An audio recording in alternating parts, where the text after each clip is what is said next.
Okay, John McCain has gone to Libya and declares that meeting with rebels was one of the most inspiring days of his life. Now that's a little strange. Let's do a little research on these rebels. Let's go to Google and let's go to Libyan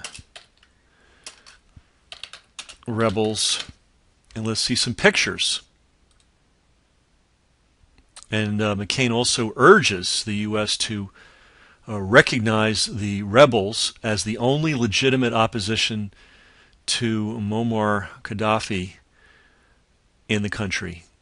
Well, let's take a look at who he's willing to, or who he wants us to cast our lot in with. And then there's this whole question, why are we even involved in this in any way at all? Well, here's some guys being trained. Hands in pockets. They're holding up 3 fingers each, 2 fingers each. None of them have weapons. Let's see what else we've got. Here's a nice dramatic picture. A guy in something. Looks like a tank.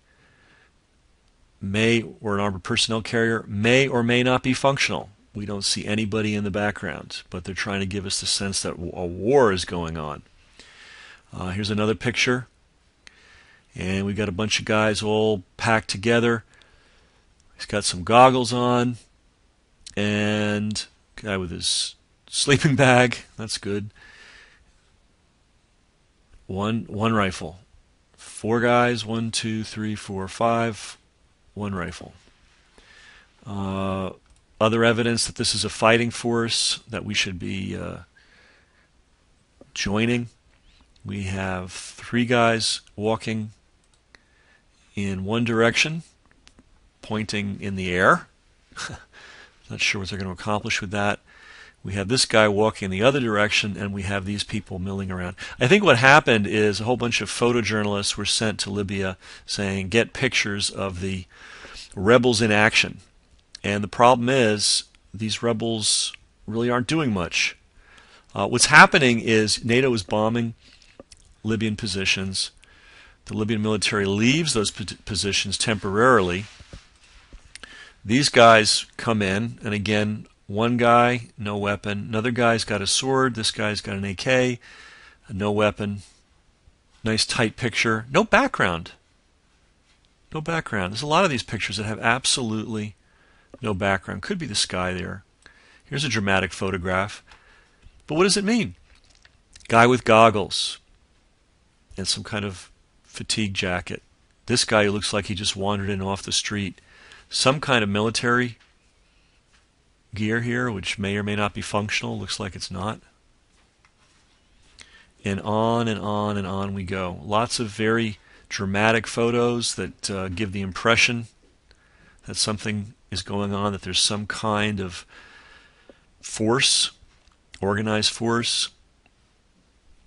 Again, no background. You could have taken this at Cape Cod. Maybe it was taken at Cape Cod. Here's a dramatic picture. They're winning. The way Charlie Sheen is winning. 3 guys, 1 rifle. No background. Another photo. 2 guys. Who knows what they're doing? Here's a very dramatic photo. Obviously, there's some kind of fire going on. And this guy's sort of crouching around, trying to look military. Where meanwhile, there's a whole bunch of people here in the background just milling around. So a lot of staged photos, a lot of make-believe. Is there really a fighting force? Are they really serious? Well, what happens is NATO bombs them. These guys come running in. Oh, here's a good picture. Guy shooting at a burning truck. So NATO bombs a Libyan position. The so-called rebels run in for a photo op. Then the Libyan military realizes that there's really nothing to fear, and they push these guys back. And on it goes. Here we got about 10 guys with a total of 2 rifles. A lot of people posing, a lot of people standing around trying to give the impression that there is a rebel force. And John McCain says that this is the only legitimate opposition to Muammar Gaddafi and that we should put everything we've got behind these guys, which is going to mean U.S. troops in Libya. And I imagine us taking control of the oil there. But it's all a farce and a fraud.